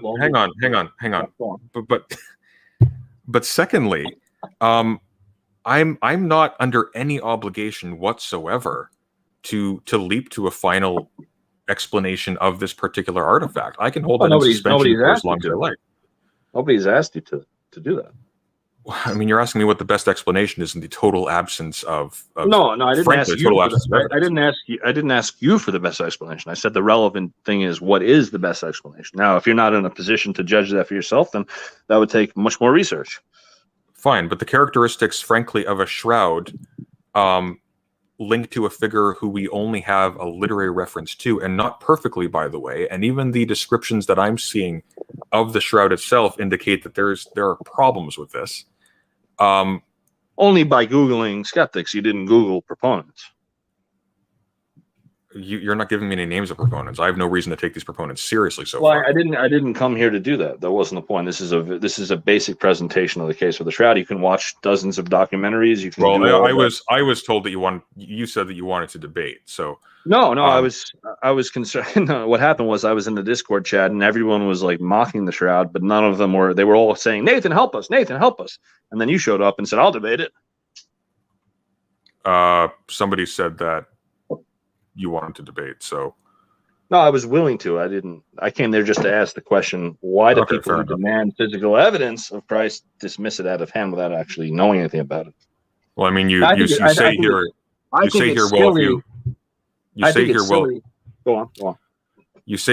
you guys can't debate it live, referring to the Shroud of Turin, I guess ask Nathan. I just asked out of curiosity, and then Blue said, I'm not sure President Sam would be willing to debate that, and I agreed. So, I mean, you were fishing for and you've been totally fair and totally on board, like above board. I have no complaints at all about the way you've handled the debate. No, I understand, but you're missing my point here. If you are making the positive assertion that the shroud connects to Christ, and I'm just not seeing sufficient reason to believe that. I think that's generally accepted by the skeptics and the proponents alike, that this is an image of Christ, even if it's fake. Well, no, because we already know that there are people who don't accept it's an image of Christ and believe that it's not there fake. are, but then there's also Richard Carrier and Robert Price, but it doesn't matter. Like the vast bulk of people studying the shroud on either side say, obviously, it's a representation of Christ.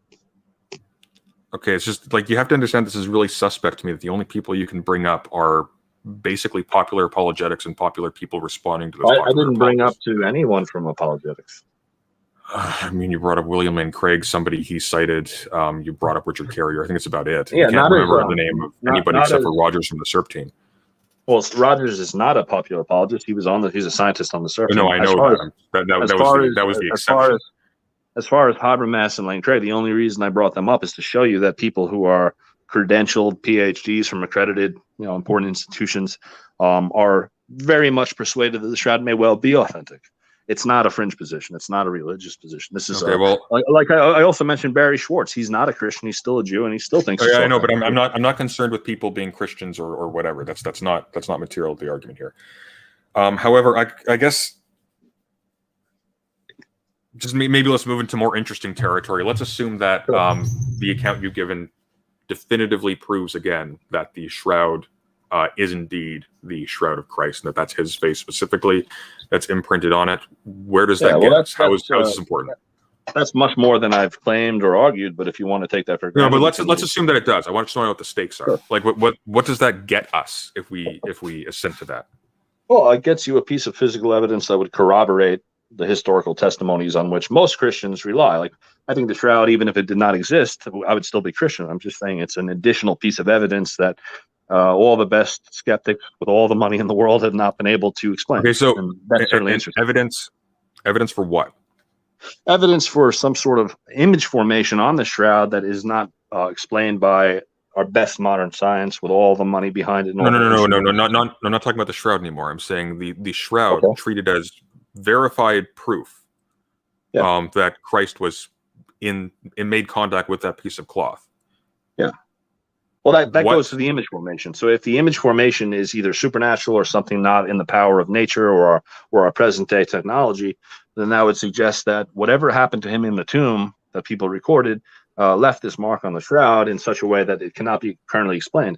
And, most artifacts in history can be explained, whereas the shroud is sort of unique in that no one has really explained it, even though they've tried for 100 years. So the argument is that the image on the shroud cannot be replicated scientifically.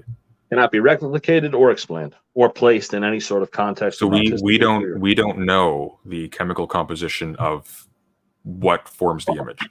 Well, we know that it's a dehydration of the uppermost fibrils in the flax fiber, and the question is how can you get that? How can you get that through a process known to an artist or a forger or some natural process? I mean, there have even been skeptics who have gone so far as to say there was like a pulse of electromagnetic or like a volcano, and it actually is Jesus, but it was just a natural thing. Like that's how far they'll go. It's like the twin theory of Jesus. So I'm gonna read you something here. So according to the art historian Nicholas Allen, the image of the shroud was formed by a photographic technique in the 13th century. Allen maintains that techniques already available for the 14th century, e.g. as described in the Book of Optics, which was at that time just translated from Arabic to Latin, were sufficient to produce primitive photographs, and that people familiar with these techniques would have been able to produce an image as found on the shroud. To demonstrate this, he successfully produced photographic images similar to the shroud, using only techniques and materials available at the time the shroud was supposedly made. He described his results in his PhD thesis and papers published in several science journals and in a book. Silver bromide is believed by some to have been used for making the Shroud of Turin, as it is widely used in photographic films. Are you familiar with this, and can you rebut it? Yeah, I'm vaguely familiar with that claim, but I can't say I've actually fully read that paper. When is that from? What is the date on that? That'll help me better to tell if I've read it or not. It's from this year. 1993. It's citing three papers: 1993 and 1994, and then I guess the Right, so it's fairly old. I was 8 years old then, so yeah. So that's certainly something I've been in contact with. But I mean, it's an interesting claim there. I'd like to see the outcome of these 12th century photographs. Actually, I'm a little bit curious myself. Let's look at it. As I highly doubt it's a three-dimensional photo negative with blood not where the image is. That was painted on before the image was formed. Oh, I mean, there's comment on that as well. I think they said something to the effect of like, here we go. Sturt member John D. German has noted it's not difficult to make a photograph which has 3D qualities if the object being photographed is lighted from the front and a non-reflective quote-unquote fog of some sort exists between the camera and the object. Then less light will reach and reflect from the portions of back from the portions of the object that are farther from the lens, thus creating a contrast which is dependent on distance. The front image, incidentally, is not directly compatible with the back image by a factor of, it looks like about 7 millimeters. Yeah, I don't know what kind of moving around was going on at the time it was taken, but you know, that would be, that data would fit either scenario really. But of course, if you could rule out that it was made in the 12th century by referencing like references to it before that, or if you could prove the shroud itself was well, hang on. if you could prove the shroud itself is from the first century, or if you can prove that it was in the first century, Palestine through other methods, or if you can prove that nobody in the Middle Ages could have known the details anatomically or in terms of Roman crucifixion, then you've kind of ruled out, at that point, you've ruled out the 12th century hypothesis. I understand the point you're making, but the problem is that these are two incompatible arguments. On the one hand, you're saying that there's a long pedigree of knowing exactly how the shroud would be formed, and on the other hand, you're saying that it can't be formed because I'm talking about knowing if the shroud. Well, hang on, slow down, stop, not done. Sure. And on the other hand, because you're also saying, well, the reason why they can't know it, of course, is because that would be an argument in favor of the shroud not being a forgery, because they didn't know the anatomical details, and yet you're pointing to knowing that the shroud, the anatomical details.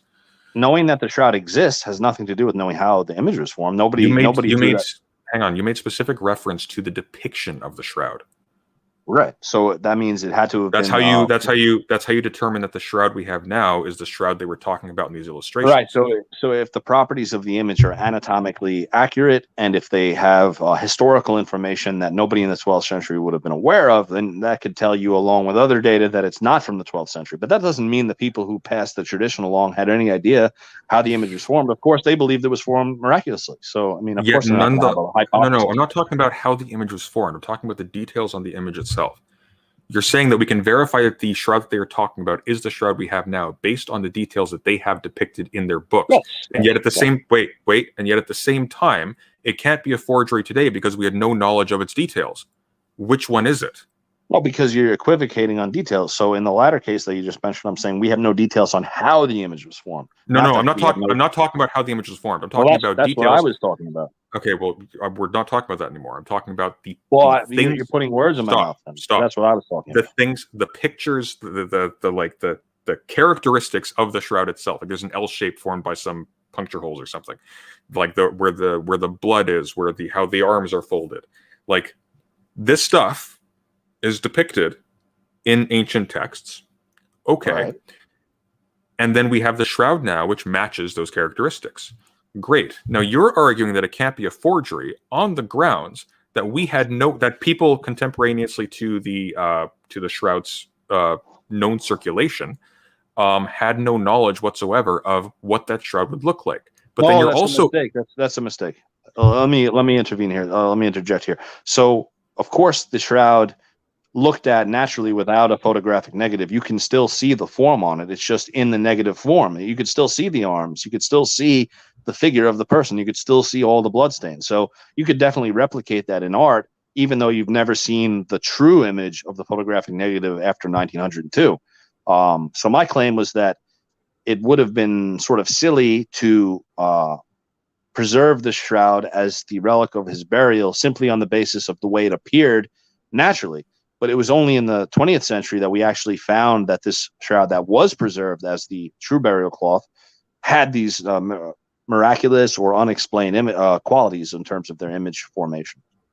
Hopefully that clarifies. Okay.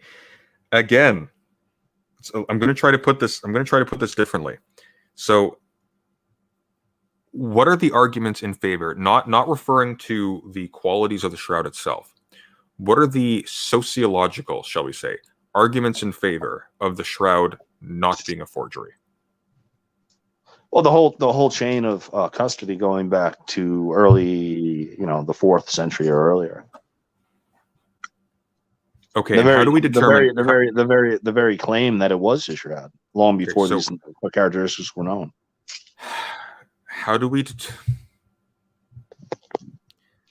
determine that the shroud depicted by these early possessors of the shroud, or these people who have seen the shroud, wherever it was, how do we determine that this is the same shroud as the one we have now?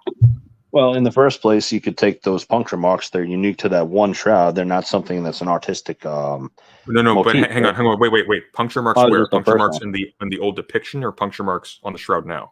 No, the depiction shows those puncture marks, so that would narrow it down to that one artifact, because those are not artistic motifs; those are accidental burns that happened in one event, right? So not only that, but the fact that he's depicted naked, his thumbs are gone, he's wounded in the wrists rather than the palms.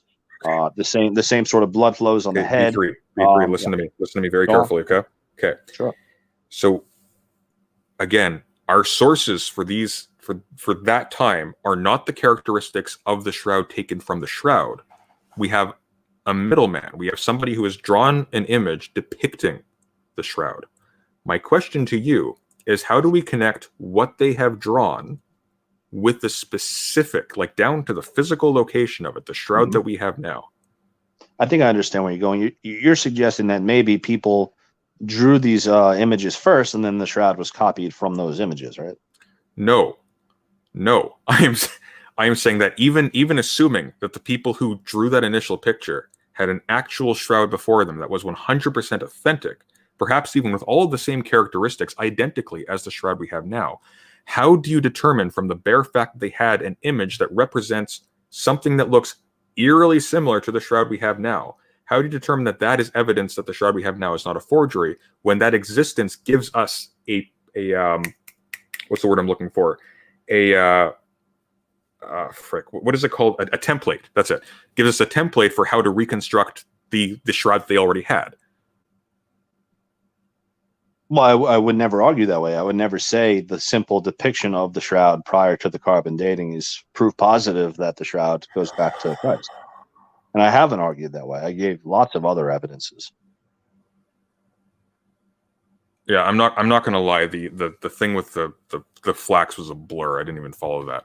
Well, it's a real simple proposition, right? So flax can be dated, like an old barrel shroud can be dated because it has organic properties that dissipate at a certain rate, just like carbon dating. So the fact that the fact that the actual shroud has the presence of vanillin and lignin in quantities that you would not expect if it was only plucked out of the ground and formed into a shroud in the 13 or 1200s, then that is a dating method that refutes the carbon. So you have to pick which one you believe in. And there's actually 3 or 4 other dating methods too. Okay, but biological processes can be arrested by myriad different things, and there could also be and carbons can also be contaminated. Yeah, but you yourself point out that the shroud was repaired. That would suggest the introduction of newer flax, no? No, because they use cotton. Europe was not a flax grower. The shroud is made of linen from flax. It's a plant. Cotton is wool and cotton are not going to be similar. Okay, but like the stuff obviously transmits. Like we have the shroud itself that is also made of flax in Europe. Linen? No, it's not made in Europe. It's the linen, the herringbone. No, I understand it's not made. I understand it's not made in Europe. But your assertion, the implicit assertion here that there is no way in hell that linen could make it to Europe is, it's. No, I mean it's totally possible that a first century blank linen shroud made its way to Europe. That is a possibility. The question is it plausible that somebody who was making a forgery would go to that great length to buy a first century blank linen shroud in the 12th century? Like, I mean, that's silly. If you're a forger, you're just trying to trick some rubes to make some money. Like, you're not going to go up to the lengths to make the shroud with a photo-negative image and proper anatomical blood flows and accurate first century data on crucifixion. I realize it's difficult to hear. Charlemagne revived the crop of flax in the 8th century AD. It's nothing to do with vanillin and lignin. What do you mean? Because the vanillin and lignin are about the age of the thing. If they grew the flax in the 12th century, then the lignin and vanillin data wouldn't be what they are. Right, I see what you're saying. Okay, so I'm not saying nobody ever grew flax in the 12th century. Saying the flax has a certain property where you can date it. I don't know enough about the limitations of that form of dating to say that it would be definitively better or worse than the carbon dating. But again, like, it doesn't appear that any experts are actually like taking that seriously. It's not even. Why does it not appear that way? Because you haven't seen them yet from Wikipedia. Well, you haven't shown me them either. And it is not my. You can laugh all you want. Okay, but I'm telling you about these things. If you want to know them, you look them up. But if that is indeed true, if that's you don't know them. Well, I do. Just because I don't have their names on hand on a 5-minute notice doesn't mean... If you don't have any of their names, not even the names of the studies, then that would go towards. Oh, this is a dodge. This is a dodge, right? So I came with a 5-minute preparation to talk about this. I'm not really. If you want the references to the vanilla and lignin, you had a 5-minute preparation with no citations. Why are you doing that? Well, I didn't. You came and said do it. Yeah, but you're saying you had prepared a 5-minute presentation. No, I said a 5-minute notice, no preparation other than my background knowledge. Right? Okay, but it's not knowledge if you don't know where it comes from or how to verify it. Sure, it is. That's ridiculous. You could believe in some scientific proposition you read 2 years ago without remembering the author of the paper. Use your reason. If I didn't remember the author of the paper and I didn't have with any degree of specificity as to how the paper was defended, then I wouldn't. Right. So what author of what paper? I wouldn't say that's knowledge.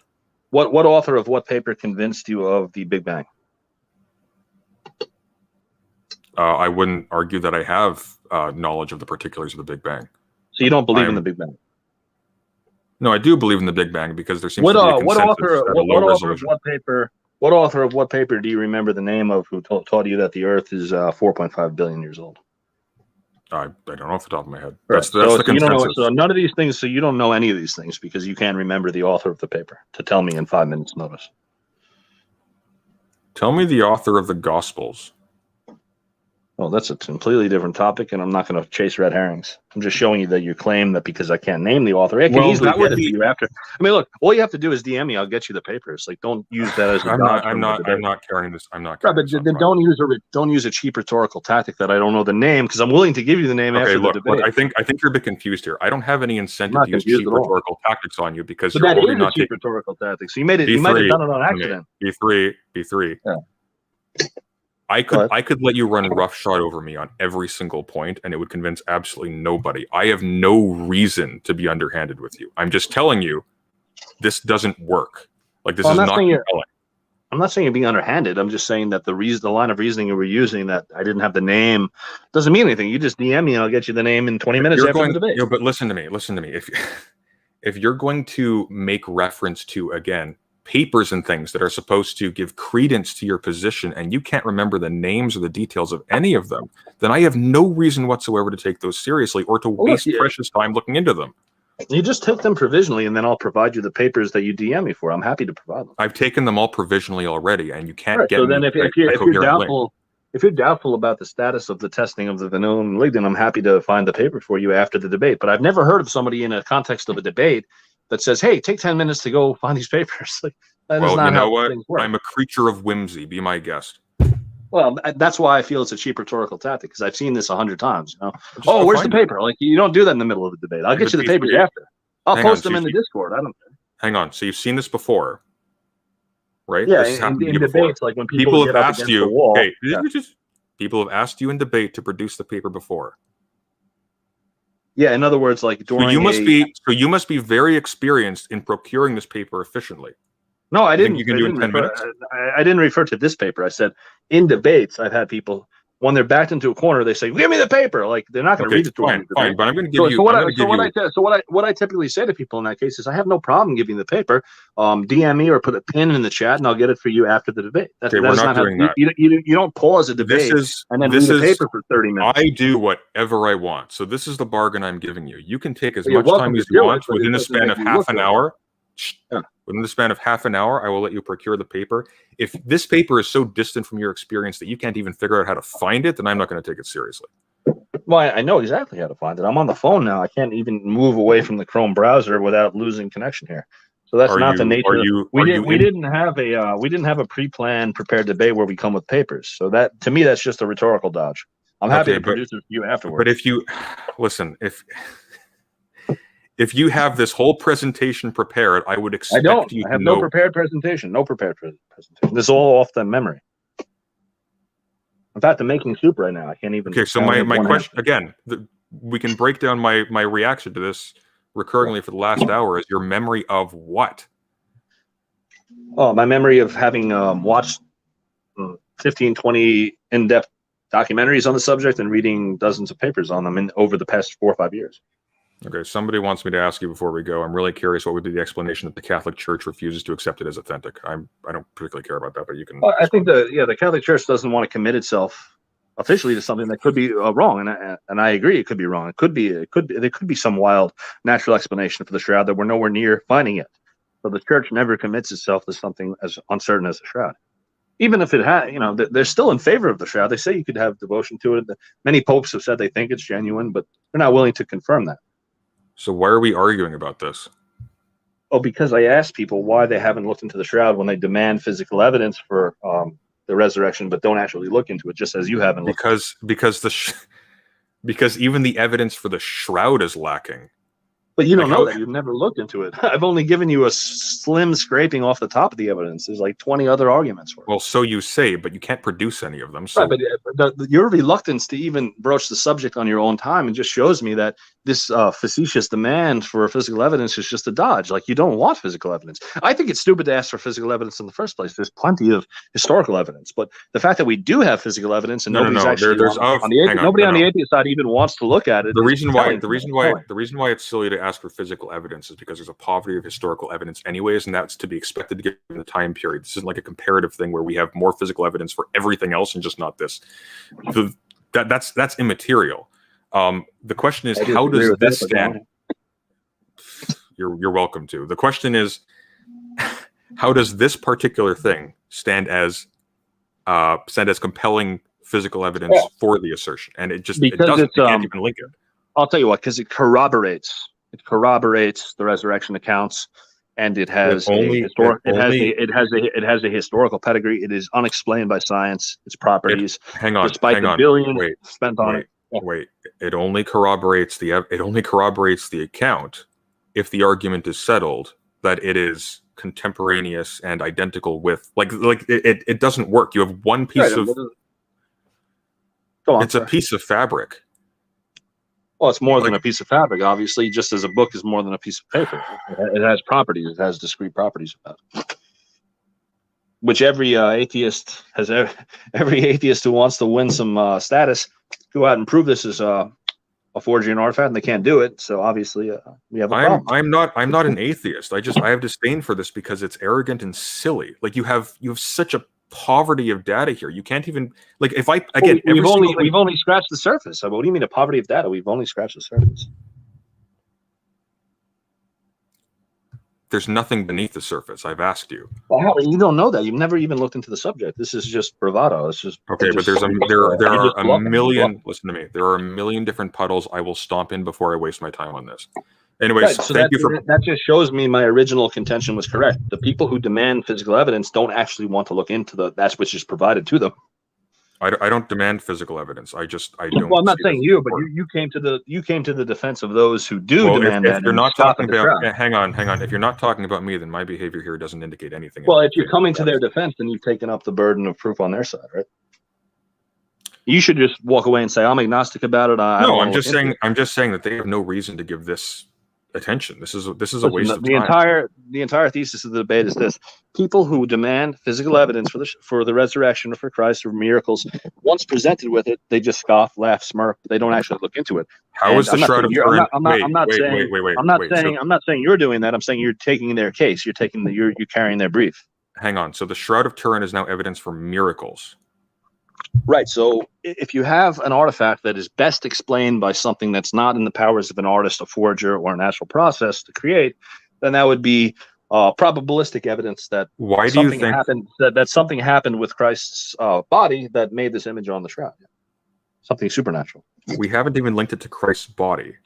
Why? Well, we've already done that multiple times. By the pedigree of the actual artifact and by the characteristics it shows, and by the pollen, by the except limestone and everything. Except we Jerusalem haven't. Limestone. The dating of it. No, we're circling wounds, the accuracy. Look, it's not a piece of art, man. The anatomical accuracy. I didn't say it was. Why not? I didn't say it.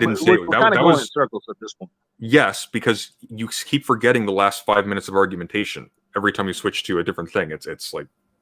Well, I don't even know why you took this case up when you don't know anything about this topic.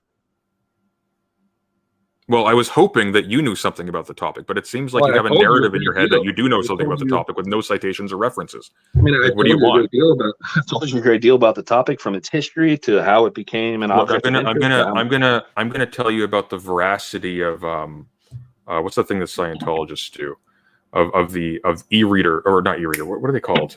E-meter findings. I don't know what that E-meter. is. I don't know either. I'm trying to my memory of Scientology has gone out the window. But it's like you got to have something. Like, Well, I you've been have doing this plenty, for years. You have nothing to hand. See, to me, this feels like, I feel like you've been whipped, and now you're making these broad, vague, like, you're up to something. I've given you lots, and I've given you direction on how to find more.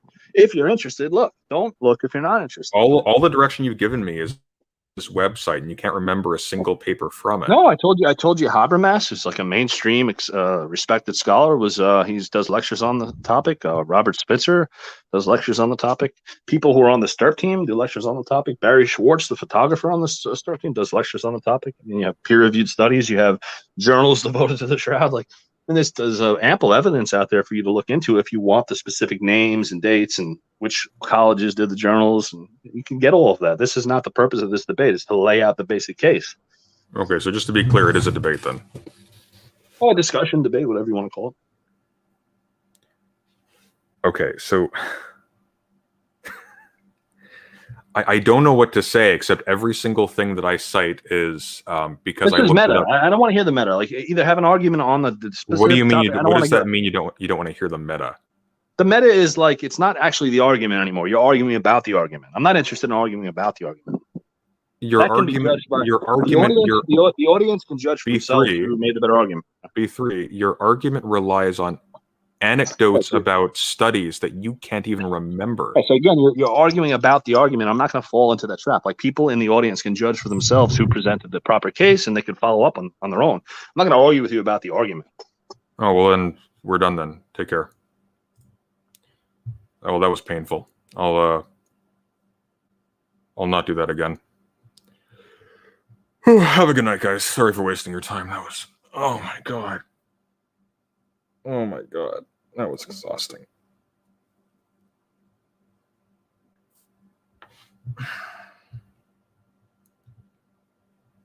Yeah, Saints and Scholars, I had to shush him, otherwise he would just keep on talking. Like, I'm not going to be like steamrolled on my own show when I have the buttons, right? That's just silly.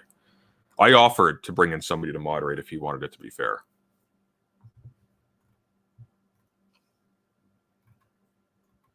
And sorry for booting you, but like I'm not talking to someone who's then just refusing to engage. B3 came in with a TED Talk-esque presentation without any actual sources. This was odd. Yeah, so like here's the thing: if you're going to, like, I'm playing through in my head how someone comes to have that level of detail sort of sort of ready to hand in their brain and has no references whatsoever in memory, like none. Like that's when you don't know what you're talking about.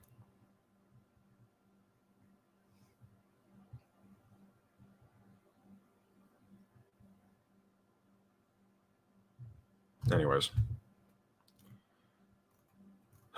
See if I missed any questions. I'm not Catholic. For my analysis, there's a certain process that is undertaken legally within the Catholic Church to receive, accept relics the same way they receive and reject certain dogmas. Okay. Like, it seemed like when I asked what the stakes were, it seemed like the argument switched to something else entirely, like immediately.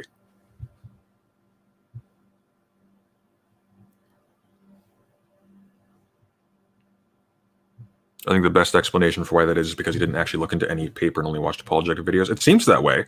Like, I haven't looked deeply into the Shroud of Turin because it's sort of definitionally the kind of thing just wouldn't help you. Like, life's short. If I'm consistently unimpressed by advocates of a certain mode of analysis, then I'm not going to waste my time. So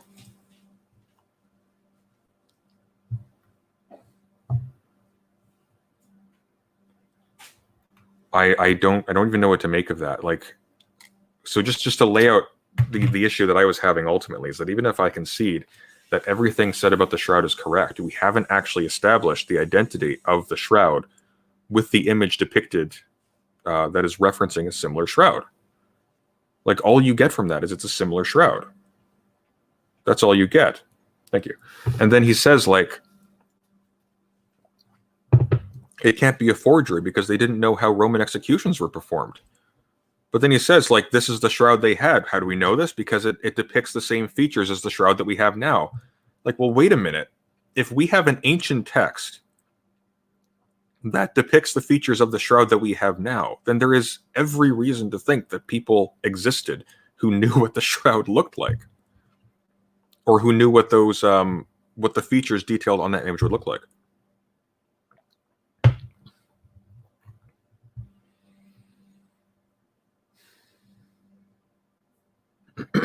I agree that the Shroud isn't that great as a proof for Jesus' historicity. You could analyze writings from Midrashic Talmud literature or secular sources and come up with a far better case.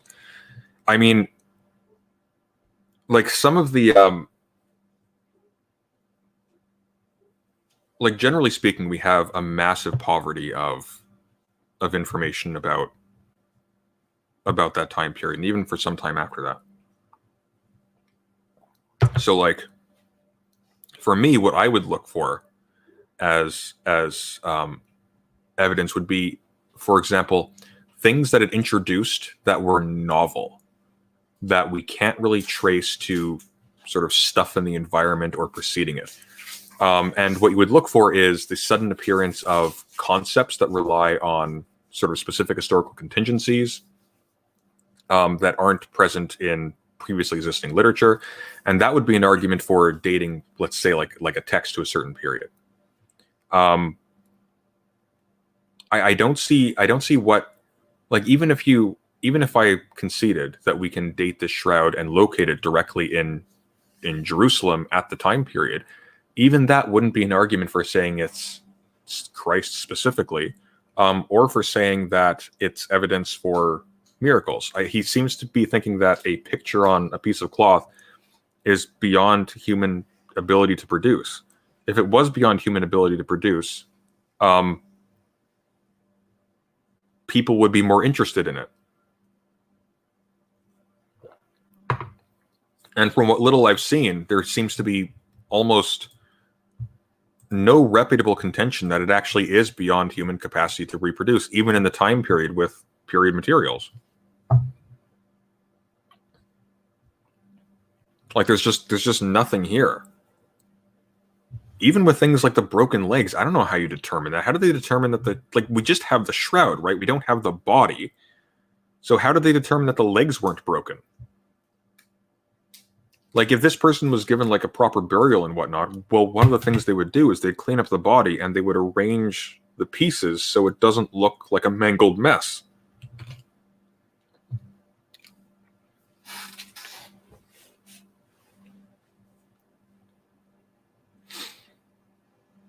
And like silly things, like there's blood on the head from a crown of thorns. How do you determine it's from a crown of thorns? A crown of thorns. And when you actually look at like the things that are apparently blood on the head, they're dripping downwards. But if the body was cleaned, presumably while dead, it would have been on its back when the Shroud was placed on it. I don't know. This was dumb. This was just dumb.